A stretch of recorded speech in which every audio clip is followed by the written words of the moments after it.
Hi, everyone, and welcome to the show. My name is Tim Small, and today on the show, I have my guest, Simon van Gent. Simon van Gent is a songwriter who has spent 2 decades crafting a sound that is as much about the silence between the notes as it is about the lyrics themselves. His latest record, Dream I'm a Bird, is a fascinating piece of musical archaeology. The seeds of these songs were planted back in 2017 during a grueling Song a Week challenge, a high-pressure exercise in raw creativity where Simon forced himself to bypass the inner critic and just write. But while the writing was fast, the incubation was slow. These tracks have spent nearly 8 years maturing, shifting, and gathering weight before finally taking flight in 2025. Simon, welcome to the show. Hello. Great to have you here today. First things first, I attended your recent show at Café Roux. What a spectacular sold-out show. Tell me more. We were very chuffed with how it went, obviously, filling the place. And yeah, Café Roux is just such a great venue. They've got a really good sound system and a dedicated sound guy who does a great job. It's just really great to have a music venue that is totally focused on the music. I did notice when I arrived there, they had little signs on the tables, telling people to be quiet and listen to the music, which is always really nice for the musicians because there is a bit of a culture in some places where you come to play the music and you treat it very much as background music. I've actually had comments from friends of mine who've performed overseas, for example, in Europe, and they say that the culture is just so different there. When a musician steps up on a stage in Europe, people are so respectful. We do have a few venues in Cape Town which have created that culture. So Café Roux is a good example. Another good example is Alma Cafe, obviously. But yeah, there do seem to be more venues that treat musicians with that kind of respect, which is really great. So yeah, well, anyway, hats off to Café Roux. I'm very keen to go and play more gigs there. Yeah, I'm glad to hear that you had a good show there. You had your full band with Ross on drums, Crick on bass, Gustavo on keyboards, and Drew on trumpet. Now, it's been over a decade since your previous release, Suffer Well, came out in 2015. So for me to hear songs off your new record, Dream I'm a Bird, that was amazing for me because there are a whole bunch of new tracks that are sounding absolutely amazing. What was it like for you to play these new tracks live? Yeah, well, it's always nice to play to a good audience. The audience makes all the difference. So that Café Roux show was just so great because the room was full of people who'd come there specifically to hear my songs. And I could tell from the end of the first song, just the response of the audience was so great. And it really helps a performer if you know that what you're doing is being appreciated, and it just makes you perform better, I suppose, and it makes you relax and enjoy yourself. So it was really nice to do that show, and I really hope we can do more like that. Yeah. Amazing. Well, the first song that you opened up with is also the first song off your new album. It's called Why? And so I thought I would ask you, why has it taken so long for a new record to come out? Maybe you can tell me a bit more about the gap between your two last records. I guess one gets swept up in one's life, and it's very easy to just let time pass you by without really writing a lot of songs. As you said in the intro, I wrote most of these songs in 2017. And I guess kind of what happened is we had all these songs, which I'd written in 2017, and we needed to record them. And I was kind of struggling to find a way to record them that wasn't going to cost me too much, but that also wasn't going to compromise on quality. And yeah, it's a number of things, I suppose. Everybody in the band has day jobs and we're all very busy. So finding the time and the money to record an album isn't actually all that easy these days. Yeah, so a friend of Ross's, Dirk Hugo, he's a guy who has a very nice setup at his house with really nice gear, and he records bands that he likes more as a hobby than trying to make a living from it. He doesn't charge anything, but he's very good. And he just said to me he'd be happy to record an album. So that was a great solution for us. Yeah, so we just started the process and workshopped the songs. And I had the 52 songs from 2017 and then a few more, which I'd written in the interim. And so the first step was to decide which of those were going to make a good album. And I guess that's the advantage of doing this thing of writing a whole lot of songs, far more than you need, means that when it's time to make the album, you can really pick and choose and find the best bunch that hang together well as an album. So, yeah, I'm kind of busy engaging with a similar process. I haven't actually set a deadline for myself this year to write a song a week, partly because I've got so much work to do with my day job, but I'm kind of getting into that headspace again of just writing a lot of songs, and I'm working up to writing more and more songs so that we can make another album. I love going on Bandcamp and reading the lyrics to each of your songs because there's a lot to explore there, right? And I'd love to talk about all of the songs on the record. Of course, we don't have enough time to chat about all 15, but there's certainly a couple of tracks that I loved on this album and I want to dive a bit deeper into them. So sure, okay. The second one I thought I would chat about is, of course, the title track, Dream I'm a Bird, because you're an artist and you do a lot of paintings and the fans can see that on your website. But I believe that you painted a picture, or should I say a watercolor painting of a bird, and then that inspired the album artwork for this record. Can you tell me more about the song? So about, must be 3 years ago now, I started doing a bit of drawing and painting. There's this very good book called Drawing on the Right Side of the Brain. It's a drawing course, but it's a book you can buy and you find it in secondhand bookshops. And if you follow the steps in the book, you can turn yourself from somebody who doesn't know how to draw into someone who can draw really well from life. And I did the course back in my 20s and I learned to draw, and I was blown away by this idea that there are all these capacities we have which we think some people are just born with and others aren't. And you do a course like that and you realize, sherbet, like there's so much we can do, but we've just never learned how to do it. And it was really empowering for me to do that. And so about 3 or 4 years ago, I decided to go through that book again and redo the course and remind myself what I'd learned. And I learned to draw all over again. And then I just got really into it and I thought, well, why not bring color into it? So I got into watercolor and I basically paint from photographs that I take. And it just became something that I was quite obsessed with for a few years. And I did a whole bunch of paintings. And yeah, I ended up taking my dog for a walk on Milnerton Beach a lot because I used to go off to the climbing gym at City Rock. And then afterwards, I'd take the dog to the beach. And just that stretch of beach with the seagulls and the people and the mountain in the background became one of my favorite subjects for taking photographs and then painting. Yeah, so I had this painting of a photo that I'd taken over there of just some people playing around and some seagulls above them in the air.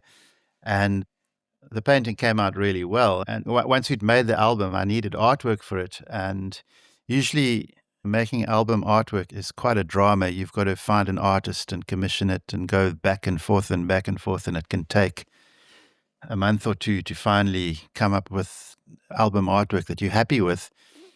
And I was just wondering what to do. And I came across this photograph of the painting on my computer, pulled it into InDesign because I work in InDesign. So that's what I do for a living. And within 20 minutes, I had an album cover. And I thought, of course, the album's called Dream I'm a Bird because this painting looks like someone who's dreaming they're a bird. It was quite serendipitous.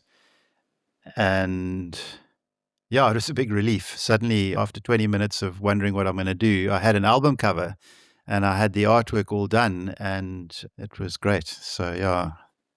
But yeah, so the reason the album's called Dream I'm a Bird isn't necessarily because the song Dream I'm a Bird was such an important song on the album. It was more because it came together nicely with the artwork. Yeah, so that's that. Great. And another track that you've actually shot a music video for, which everyone can find on YouTube, is a track called Hope for Aging Folk, which is a really nice, upbeat gem of a tune. Maybe you can tell me more about that one. So, again, that's a song that the words just kind of spilled out of me, Yeah. I don't really know why I came up with that chorus. She was hope for aging folk, except that I was probably thinking about one of my ex-girlfriends who, I'd always have this situation would arise with my parents where I would bring a girl around and it would be like, yay, finally Simon is settling down, and she would be hope for them, hope for aging folk. And I would disappoint them because I couldn't settle down yet. So that's more or less what that song was about. Interesting. Well, I loved hearing more stories from Simon van Gent at your previous gig. And one of the stories you told was how your girlfriend made you a birthday present by, I believe she bought you a bunch of guitar picks or a pick holder that she made, something to that effect. Yeah, no, that is for Christmas. She bought me a little box that she had made. I believe she found a website that does this, where you can order a custom-made plectrum box, and it's got my name on it, and it's made out of wood, and it's a beautiful little box, but it holds 3 plectrums. Yeah, the thing about being a guitarist is you're always losing plectrums because they're so small. They're these tiny little cheap, well, not so cheap anymore, pieces of plastic, and they slip down behind the cushions of the couch or get eaten by the dog or whatever, but they're very easy to lose. But if you have them in a little box, the box is much harder to lose. So, yeah. Amazing. Well, what a thoughtful gift from your girlfriend, and made a great story at the show. It's really interesting attending your live shows because even though the audience are very quiet during the songs, they love to kind of get involved in between the songs when you're telling your stories, and there's a couple of good chirps from the audience, a lot of good laughs.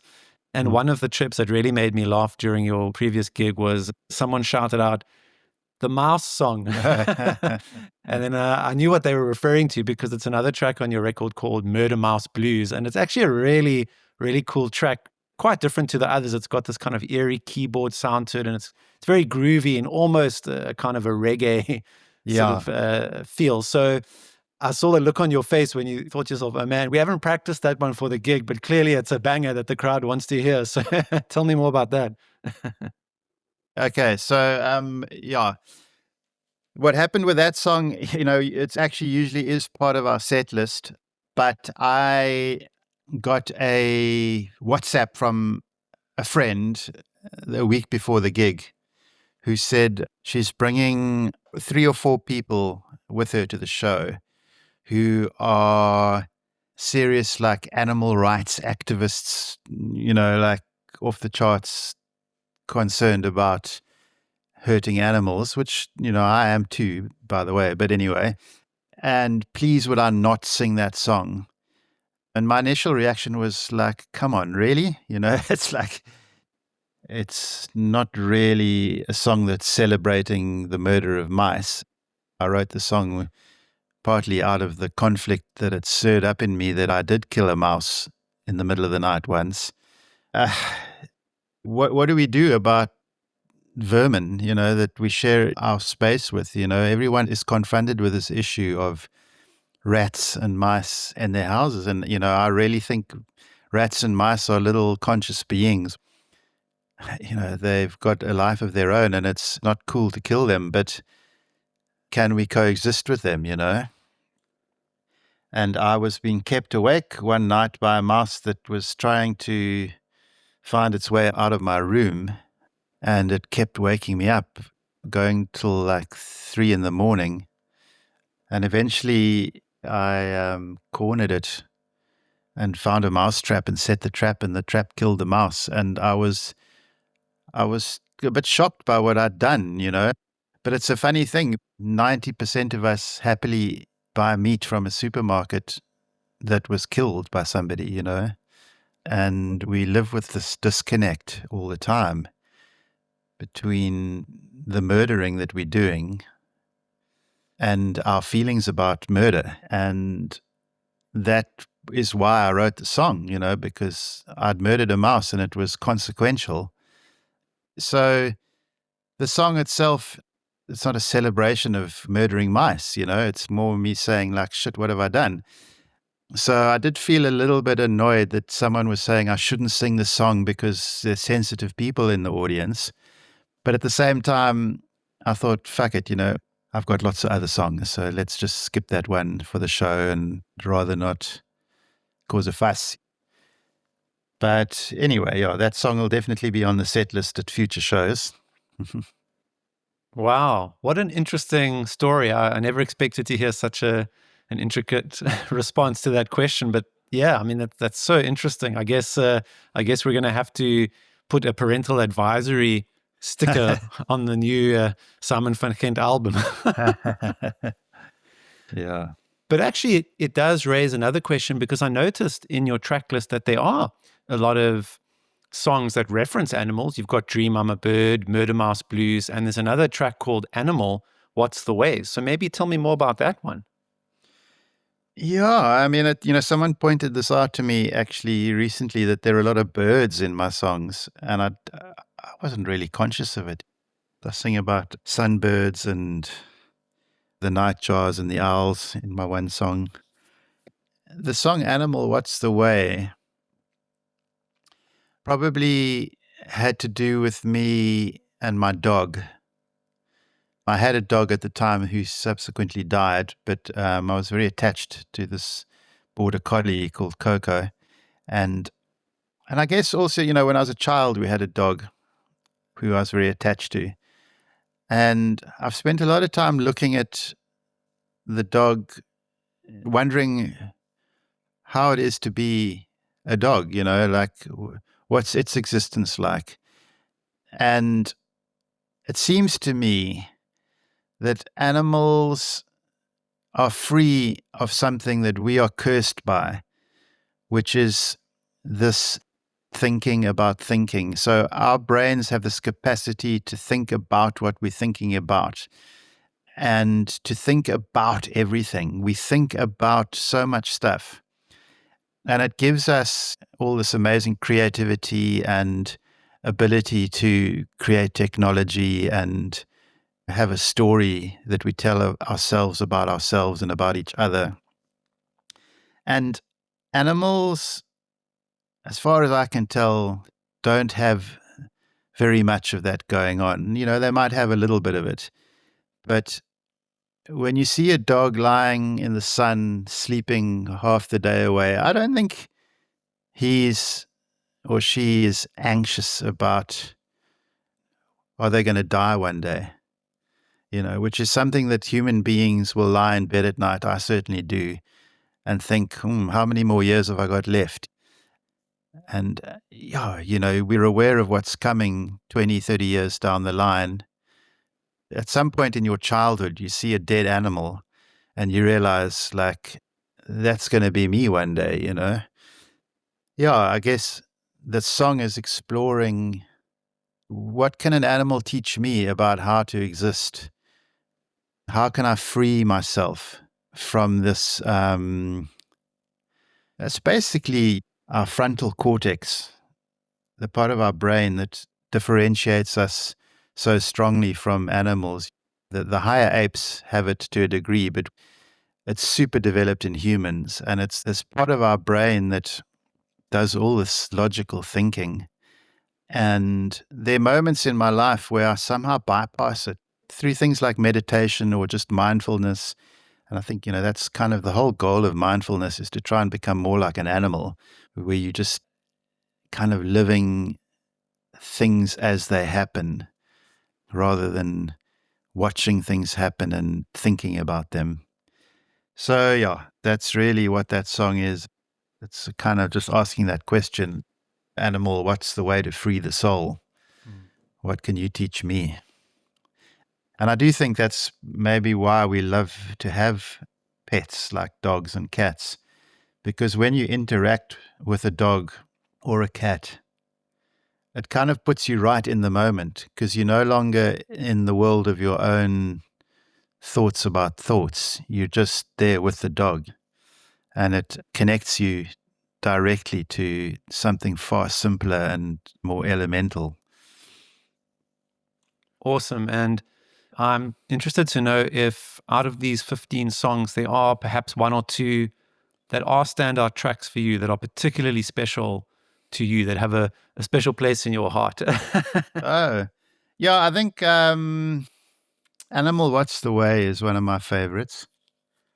Oh, and another one that I really like is Satellites. Yeah, Satellites is also one of my personal favorites on the album. So I'm glad you brought it out. It's got some, really memorable lines in there, like, I read all your letters from London.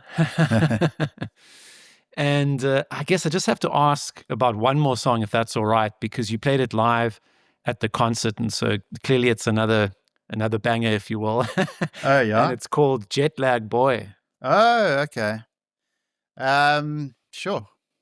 Again, it's very hard for me to say who or what it's about. It's another song that just kind of it came together like a dream. When I do try and think about who am I writing about, it's possible Jet Lag Boy. Well, I had a friend at the time who was traveling a lot, and he was just flying all over the world playing music, actually. And he's a very successful musician. And yeah, I guess it might have been the part of me that was envious of him coming into that song. And who knows what my unconscious was up to around who that Jet Lag Boy was. These songs are like dreams. I don't really take full responsibility for who and what they're about. And I guess that's kind of what I've always loved about songs that I love of other people's, like Paul Simon, Bob Dylan, Neil Young. Their best songs, the lyrics are like dreams. They're just wild, full of wild imagery, and they allow you to dream your own dream when you listen to them. So that's all I can really say about Jet Lag Boy. It's not about a particular person necessarily, but more about a bunch of feelings. Interesting. Yeah, I've really enjoyed learning more about all the songs off your new record, Dream I'm a Bird. I love to listen to the record when I go walking on the promenade in Cape Town. And Oh, okay. it's a nice long record with 15 tracks on. So I have lots of time to listen when Cool. I'm walking. And I was actually saying to a friend of yours, Graham, who was at the show with me at Café Roux, how I just love listening to music when I go for a walk. And that's what's really incredible about music, is that you can listen to these songs over and over again when you're out in the world, walking on the promenade, walking up the mountain, driving in your car. And so you become more and more familiar with the songs over time, right? You get to know them more and more and more, and they become like a soundtrack to your life. So I think that's what makes music so special, is that over time, once you get to know those songs and they become part of your life, you really feel connected to the artist and you want to know more about the songs. And so I appreciate you spending time with me and telling me more about the songs. And I hope that the listeners will now also listen to the new record with new eyes and new ears, if that's the right way to say it. Great. Well, yeah, I hope I could shed some light. Absolutely. Absolutely. The listeners can check out your website, simonvanghent.co.za. All the information on the new record, Dream I'm a Bird, is up there, along with all the beautiful paintings that Simon has done. So lots to check out on his website. But Simon, wish you all Yeah. the best for 2026. You do have some shows coming up in Cape Town later on in the year. The 18th of April is the Alma Cafe. And then the 28th of June is back at Café Roux. So, yeah, if people can just watch out for those, we'll see you there. Yeah. Great, Simon. Enjoy the rest of your day today. And I'm going to dream I'm a bird when I go to bed tonight. It's one of my favorite things to have flying dreams. Okay, cool. Yeah, no, a good flying dream is always nice to have. Awesome. Take care, Simon, and I'll catch you at a show soon. Great, Tim. Thank you.